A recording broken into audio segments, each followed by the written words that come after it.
저는 오늘 설교를 하기 전에 여러분들 앞에 사과를 먼저 해야 될 일이 생겼습니다. 설교 중에 제가 인용하는 성경 말씀들은 적어가지고 한자라도 틀리지 않고 바르게 읽으려고 애를 쓰기 때문에 거기는 거의 문제가 없는 것 같은데, 제 설교 동영상을 제가 보니까 생각해서 했던 성경 말씀들을 잘못 인용했던 것이 3번을 제가 발견을 했어요. 첫 번째는 10월 14일 수요 예배 때 십자가의 도를 설교하면서 히브리서 11장을 13장이라고 했대요. 그래서 자막에다 띄웠습니다. 그 다음에는 10월 25일 지난 주일 서울 새생명교회 가서 예배 드릴 때에 시편 51편을 21편이라고 했대요. 나는 정확하게 인용을 해서 기록했고 지금도 제 생각에는 51편이라고 말한 것 같은데 동영상에 딱 21편이라고 했으니까 도망갈 자리가 없죠. 그 다음에는 지난 수요일 날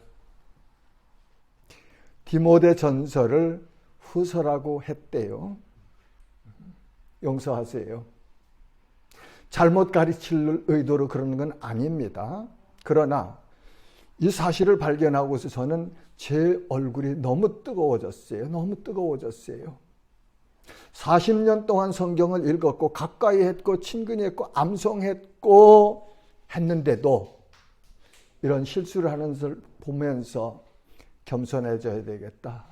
하나님 앞에서 더 겸손히 말씀 전할 때마다 하나님의 도우심을 의지하면서 성령의 역사하심을 따라서 말씀을 전해야 되겠다는 생각을 했습니다. 여러분 기도해 주세요. 그리고 이런 제 약한 것들 보실 때마다 기도해 주시면서 댓글을 보내주신다. 아니면 개인 카톡으로 이렇게 메시지를 주시면 더 도움이 될 것 같습니다. 하나님은 광야에서 만나로 이스라엘에 양식을 주셨습니다.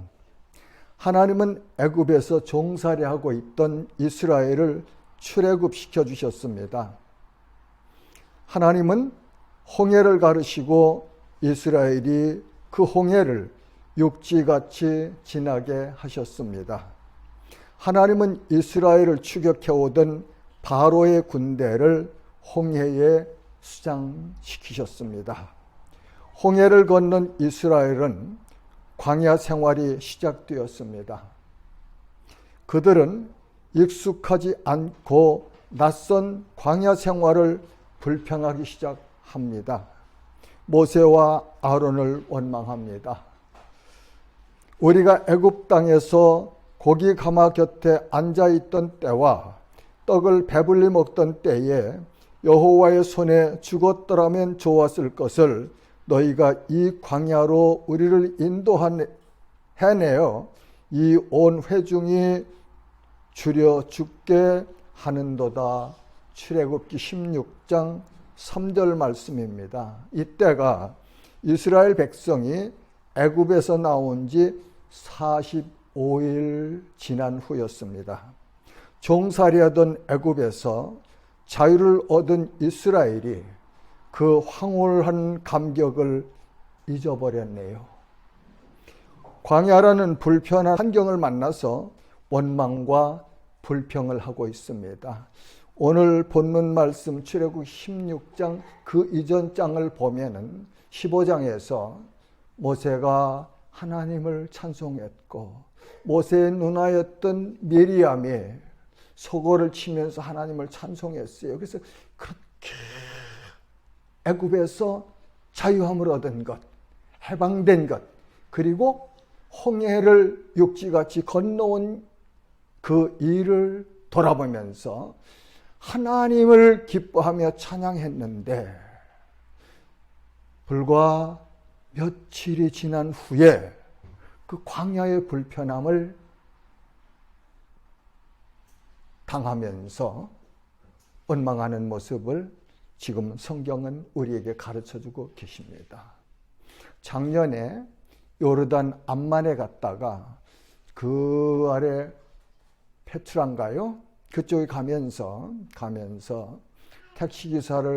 이렇게 택시기사하고 같이 가면서 얘기를 하는데, 여보, 여기 이 광야는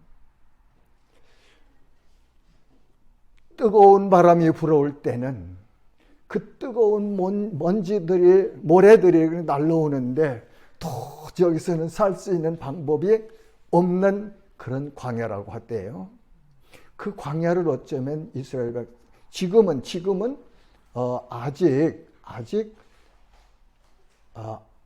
그러니까 요르단에 들어오지 아니하고 애굽에서 나와서 시내산과 그 홍해 사이에 있는 광야에서 머물고 있는데, 그 광야가 그렇게 사람이 도저히 살아갈 수 없는 그런 환경이더라고요.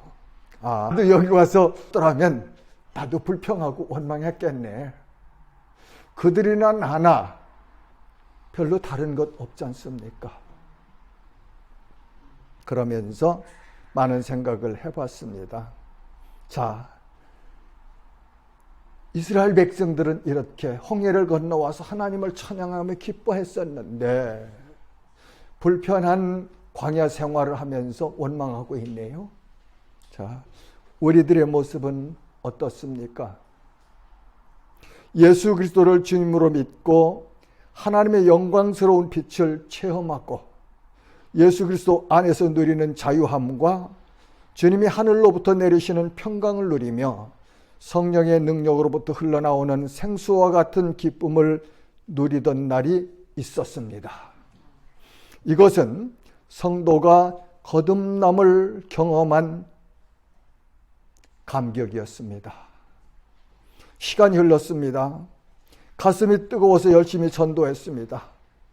마음속에서 우러나는 기쁨으로 하나님의 영광과 예수 그리스도의 고난을 찬양했습니다.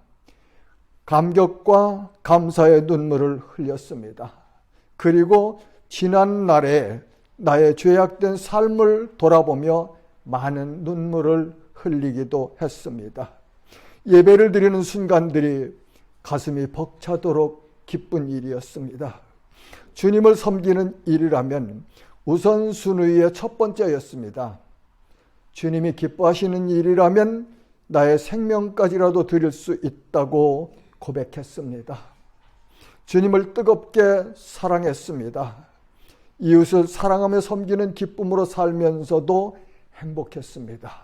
그런데 많은 세월이 지난 지금 우리들의 모습은 어떻습니까? 예전보다 더 기쁨이 충만합니까? 옛날보다 더 열심히 기도하고 찬양하고 전도를 하고 있습니까? 이웃들을 섬기는 일에 기쁨과 감사가 있나요? 이 시간 우리 자신들의 현재의 삶의 모습을 성령의 빛에 조명하시면서 자신을 살펴보시면 좋겠습니다.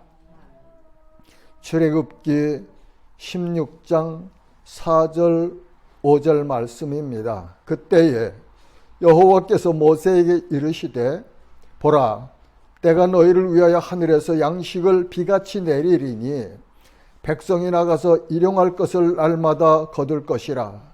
이같이 하여 그들이 내 율법을 준행하나 아니하나 내가 시험하리라. 여섯째 날에는 그들이 그 거둔 것을 준비할지니 날마다 거두던 것에 갑절이 되리라. 하나님은 자기 백성인 이스라엘에게 40년간 광야에서 만나를 내리셔서 양식을 주셨습니다. 하나님은 매일 아침 새벽에 만나를 광야 지면에 내리셨습니다. 민수기 11장 9절에 보면 밤에 이슬이 진영이 내릴 때에 만나도 함께 내렸더라. 그렇게 우리에게 알려주십니다. 출애굽기 16장 15절은 이스라엘 백성들이 이것이 무엇인지 알지 못할 때 모세가 이는 여호와께서 너에게 주어 먹게 하신 양식이라고 가르쳐 주었습니다. 민수기 11장 8절에 보면 백성이 두루 다니며 그것을 거두어 맷돌에 갈기도 하며 절구에 찢기도 하고 가마에 삶기도 하여 과자를 만들었으니 그 맛이 기름 섞은 과자 맛 같았더라. 그렇게 기록하여 주셨어요. 본문 35절은 사람이 사는 땅에 이르기까지 이스라엘 자손이 40년 동안 만나를 먹었으니 곧 가나안 땅 접경에 이르기까지 그들이 만나를 먹었더라. 하나님은 40년간 자기 백성을 광야에서 만나로 먹이셨습니다. 농사할 수 없었던 상황에서 아침마다 만나를 내리시어 양식을 주셨네요. 지금도 하나님은 변함이 없이 자기 백성들과 함께 하시며 만나를 먹이십니다. 그런 질문하는 분이 계실지도 모르겠네요.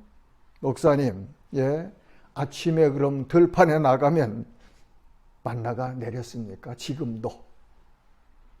광야에서 이스라엘이 먹던 만나가 지금도 내립니까? 새벽 이런 시간에 혼자 하나님 앞에 서 있는 경건의 시간들을 만들어 보세요. 그리고 주님 앞에서 마음을 열고 하나님의 말씀을 묵상해 보십시오. 주님, 내 영혼이 주님의 은혜에 갈급하오니 하늘의 만나를 내려주옵소서. 간구하는 마음으로 주님 앞에서 무릎을 꿇어보세요. 육신의 양식이 아닌 영혼의 만나를 주님께서 주실 것입니다. 육신의 양식을 농부가 들판에 나가서 일하는 것처럼 여러분의 삶의 현장에 나가서 열심히 일하세요. 맡은 일에 정직하게 일하세요. 인내하면서 일하세요. 기쁨으로 감사하면서 일하세요. 좋은 열매를 거두실 것입니다. 하나님 말씀은 심는 대로 거두리라고 하십니다. 성도에게는 두 가지 양식이 있습니다. 하나는 육신을 위한 떡입니다. 이스라엘이 40년간 광야 생활을 할 때 하나님께서 하늘에 내려주시는 만나를 먹고 살았던 것처럼 지금 우리에게도 육신의 양식은 떡을 먹어야 살 수 있습니다. 40년의 광야 생활이 끝나고 하나님께서 아브라함에게 네 자손에게 주리라고 약속하신 가나안 땅에 들어가고 나서 만나 공급이 멈추었습니다. 하나님께서 자기 백성을 광야에서 만나로 먹이시고 가나안에 들어가서는 그 땅에서 나는 소산물을 먹도록 하셨습니다. 광야에서는 만나로 먹이셨고 가나안 땅에 들어가서는 그 땅에서 나는 소산을 먹었듯이 오늘 우리에게 또 육신의 양식은 우리에게 주신 삶의 현장에 나가서 열심히 정직하게 성실하게 인내하면서 노력하면 육신의 양식을 걱정할 이유는 없습니다. 이스라엘의 40년 광야 생활은 나그네 길이었습니다. 여호와 하나님께서 동행하시며 보호하시고 인도하셨습니다. 하나님께서 밤에는 불기둥으로 밝혀주시고 낮에는 구름 기둥으로 그늘을 만들어 주시며 동행하셨습니다. 그리고 구름 기둥이 머물 때는 이스라엘 진영도 머물렀습니다.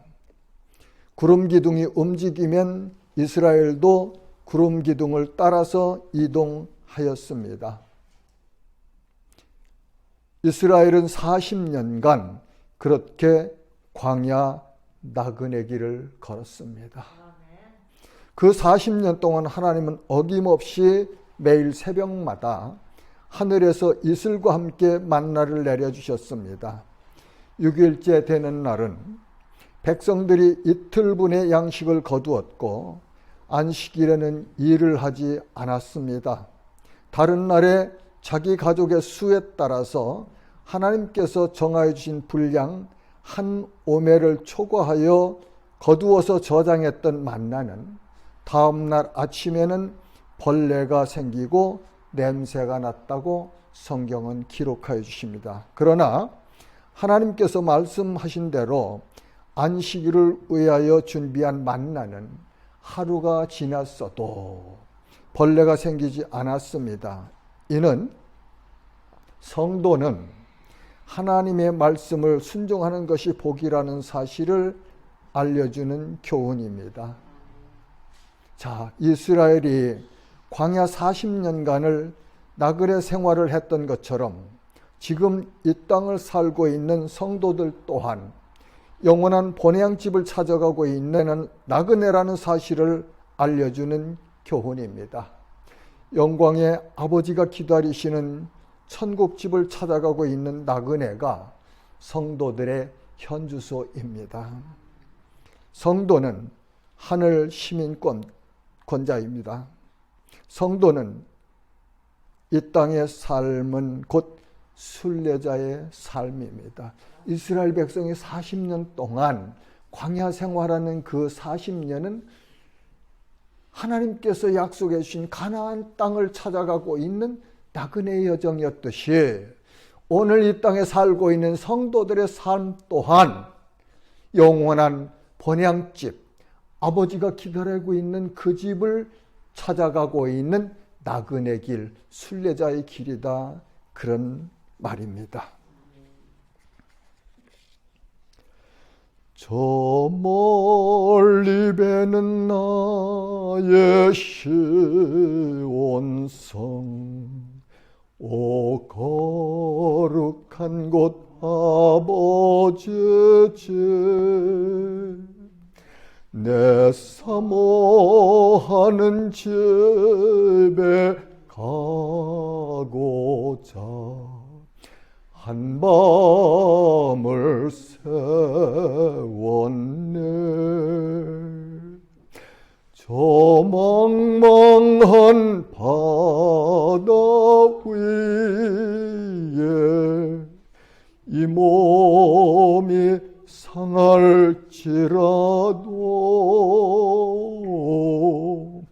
오늘은 이곳 내일은 저곳 주 복음 전하리. 2절 한번 같이 해볼까요?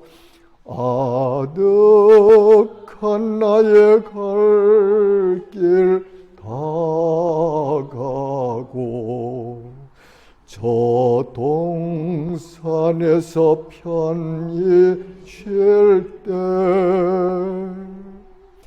내 고생하는 모든 일들을 주께서 하시리. 빈들이나 사막에서 이 몸이 고날지라도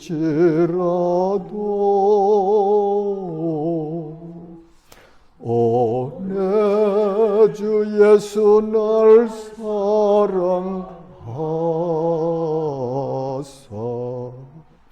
날 지켜주시리.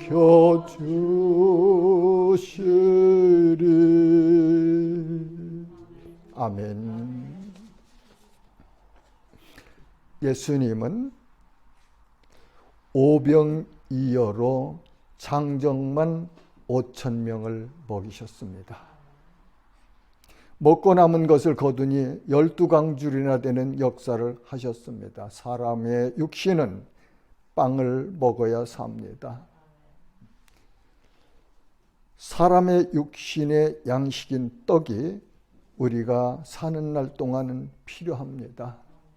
그런데 예수님께서 제자들에게 그리고 우리들에게 가르쳐 주십니다. 너희는 목숨을 위하여 무엇을 먹을까, 무엇을 마실까, 몸을 위하여 무엇을 입을까 염려하지 말라. 이는 다 이방인들이 구하는 것이라. 너희 하늘 아버지께서 이 모든 것이 너희에게 있어야 할 줄을 아시느니라. 그런즉 너희는 먼저 그의 나라와 의를 구하라. 그리하면 이 모든 것을 너희에게 더하시리라고 제자들에게 산상에서 가르쳐 주신 말씀 중에 기록하여 우리에게 너희도 이렇게 살아라 하고 가르쳐 주고 계십니다. 사랑하는 성도 여러분, 광야 생활을 하고 있는 이스라엘의 소망이 무엇이었을까요?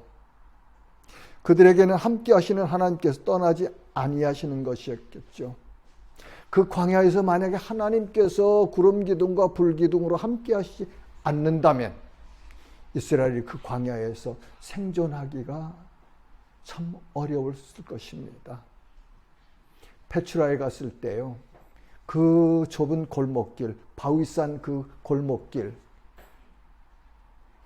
들어가는데 얼마나 더운지, 땀을 얼마나 많이 흘렸는지 어찔어찔하면서 나 여기서 혹시 쓰러지지는 않는가, 그런 생각이 들대요. 그래서 앞에 가는 청년한테, 백인 청년한테, 청년이여, 내가 70세가 넘었는데 여기 혼자 가려니까 조금은 어렵네요. 나하고 좀 같이 가줄 수 있습니까? 그러니까 예, 기쁨으로 그렇게 하죠. 자기는 이미 여기 온 지가 일주일이 돼서 이 높은 산들을, 바위산들을 다 올라다니고 있어서 얼마든지 안내해서 그렇게 갈 수 있습니다. 참 친절하죠. 고맙죠.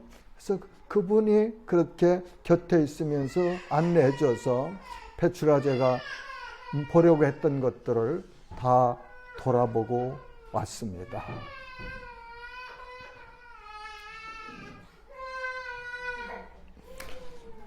광야에서 40년 동안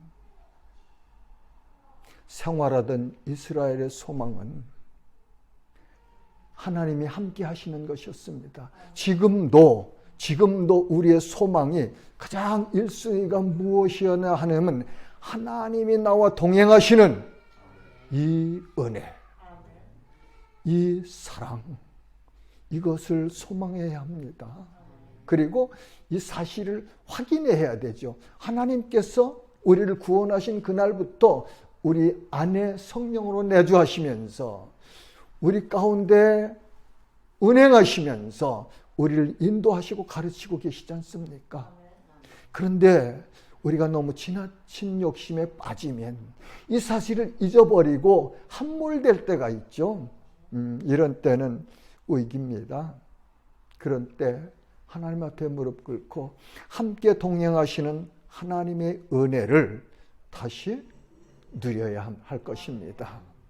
그리고 그들은 가나안 땅, 약속하신 땅, 젖과 꿀이 흐르는 그 가나안 땅을 들어가는 것이 소망이었어요. 성도들이 살아가는 이 땅에서 우리의 소망이 영원하신 하늘나라, 영광스러운 하나님의 나라, 그 나라를 들어가는 그날을 소망하며 살아가는 거예요. 우리 언제인지는 모르지만 우리 주님이 다시 심판주로 오시는 그날을 사모하면서 살아가는 것이 성도의 삶의 현주소라고 나는 말하고 싶습니다. 세상 것 좋아요. 그러나 거기에 우리의 모든 것을 걸고 살다 보면은 정말 소망해야 될 것, 간직해야 될 것, 붙잡아야 될 것, 누려야 될 것들을 잊어버린다면 그것이 우리 인생에, 내 인생에 무슨 유익이 있겠습니까? 이 세상은 우리가 잠시 있다가 떠나갈 그런 곳입니다. 주님의 말씀을 믿고 세상 근심에 매이지 말고 사십시다. 세상 일의 염려로 너무 고통하지 마십시다. 하나님은 영원전부터 영원까지 변함이 없으십니다. 하나님의 말씀은 변함이 없으시고 믿는 자들에게 하나님의 말씀은 능력입니다. 누가복음 1장 37절은 대저 하나님의 모든 말씀은 능하지 못하심이 없느니라고 기록하여 주셨습니다. 자, 우리 성도들에게 육신의 떡이 필요하다면 다른 하나의 양식이 또 있습니다. 그것은 곧 영혼의 양식입니다. 성도는 하나님의 말씀으로 살아가는 사람들이 성도예요.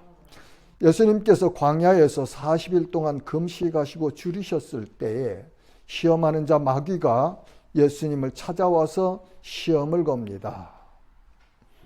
마태복음 4장에 기록되어진 말씀이죠. 내가 만일 하나님의 아들이거든 이 돌들로 떡덩이가 되게 하라. 시험하는 참 교활합니다. 교활하죠. 마귀가 예수님이 하나님의 아들이신 것을 모르면서 말을 이렇게 했을까요? 아니에요. 왜냐하면 귀신들도 예수님을 만나면 다 압니다. 귀신들도 예수님이 하나님의 아들이신 것과 그리고 거룩하신 자라는 것을 알고 인정하거든요. 그런데 어떻게 귀신들의 대장인 마귀가 예수님이 하나님의 아들이신 것을 모를 리가 있겠습니까? 알면서도 예수님을 비아냥거리고 조롱하면서 비유를 건드려 보는 것이죠. 이 세상도 현재도 똑같아요. 하나님의 말씀대로 살려고 우리가 경건한 삶을 살면 세상이 우리를 조롱하고 비웃고 그리고 엉뚱한 소리를 걸어가면서 딴지 걸죠. 딴지. 이것이 시험하는 자가 하는 일입니다. 그때 예수님께서 말씀하시죠. 사람이 떡으로만 살 것이 아니요 하나님의 입으로부터 나오는 모든 말씀으로 살 것이라 하였느니라고 말씀하십니다. 성도의 영혼은 하나님의 말씀으로 살 수 있습니다. 그것이 성도가 이 땅 나그네 길에서 살아가는 방법입니다. 육신의 떡을 위해서는 열심히 정직하게 인내하면서 일하고 영혼의 양식을 위해서는 하나님의 말씀인 이 성경을 친근히 하면서 말씀을 먹을 때에 우리 영혼이 건강해지고 능력 있고 그리고 우리의 가져야 될 소망을 바라볼 수 있는 그런 길을 안내받을 수 있지요. 예수님은 자신이 생명의 떡이라고 말씀하십니다. 요한복음 6장 49절에서 51절에는 너희 조상들은 광야에서 만나를 먹었어도 죽었거니와 이는 하늘에서 내려오는 떡이니 사람으로 하여금 먹고 죽지 아니하게 하는 것이니라. 나는 하늘에서 내려온 살아있는 떡이니 이 떡을 먹으면 영생하리라. 내가 줄 떡은 곧 세상의 생명을 위한 내 살이니라 하시니라. 성도들은 영원한 생명의 떡인 예수 그리스도를 믿고 먹고 사는 사람들입니다. 요한복음 6장 35절 말씀은 나는 생명의 떡이니 내게 오는 자는 결코 줄이지 아니할 터이요 나를 믿는 자는 영원히 목마르지 아니하리라. 요한복음 6장 47절 말씀은 진실로 너희에게 이르노니 믿는 자는 영생을 가졌나니. 믿는 자는 영생을 가질 것이 아니고 가졌나니. already 이미 가졌습니다. 우리는 언제요? 예수 그리스도를 주님으로 믿는 그 순간 하나님의 영이신 성령이 자의적으로 주권적으로 강력하신 능력으로 우리의 의지와 상관없이 우리 안에 들어오셔서 이 땅에 사는 동안 떠나지 아니하시고 함께 하신다는 사실이 성경이 우리에게 가르쳐 주시는 말씀이에요. 디모데후서 3장 14절부터 17절 말씀입니다. 성경은 능히 너로 하여금 그리스도 예수 안에 있는 믿음으로 말미암아 구원에 이르는 지혜가 있게 하느니라. 모든 성경은 하나님의 감동으로 된 것으로 교훈과 책망과 바르게 함과 의로 교육하기에 유익하니 이는 하나님의 사람으로 온전하게 하며 모든 선한 일을 행할 능력을 갖추게 하려 함이니라. 사랑하는 성도 여러분, 당신은 하나님께 주시는 만나를 먹고 계신가요? 하나님을 사랑하고 섬기기 원하는 사람은 성경을 가까이 해야 합니다. 성경 말씀을 읽고 믿고 말씀에 가르침에 순종하는 생활을 해야 합니다. 그런 사람은 하나님의 은혜로 충만하고 하나님과 동행하는 삶을 누릴 수 있습니다. 시편 1편 1절과 2절 말씀으로 오늘 말씀을 마무리하겠습니다. 복 있는 사람은 악인들의 꾀를 따르지 아니하며 죄인들의 길에 서지 아니하며 오만한 자의 자리에 앉지 아니하고 오직 여호와의 율법을 즐거워하여 그의 율법을 주야로 묵상하는 자로다. 이 말씀대로 살아가면 3절에 기록하여 준 말씀을 우리는 누릴 수 있어요. 그런데 우리에게 있는 모순이 뭐냐? 3절 말씀은 너무 좋아서 너무 달아서 그건 내게 주시옵소서 하는데 이 1절과 2절에 기록하여 진 말씀은 그건 저 정목사에게 하고 뭐 정목사는 하고 아니죠. 그죠? 그건 내가 하고 3절에 하나님께서 약속하신 그 풍성한 은혜도 또한 우리 모두가 누리기를 주님의 이름으로 축복합니다. 하나님 아버지 은혜를 감사합니다.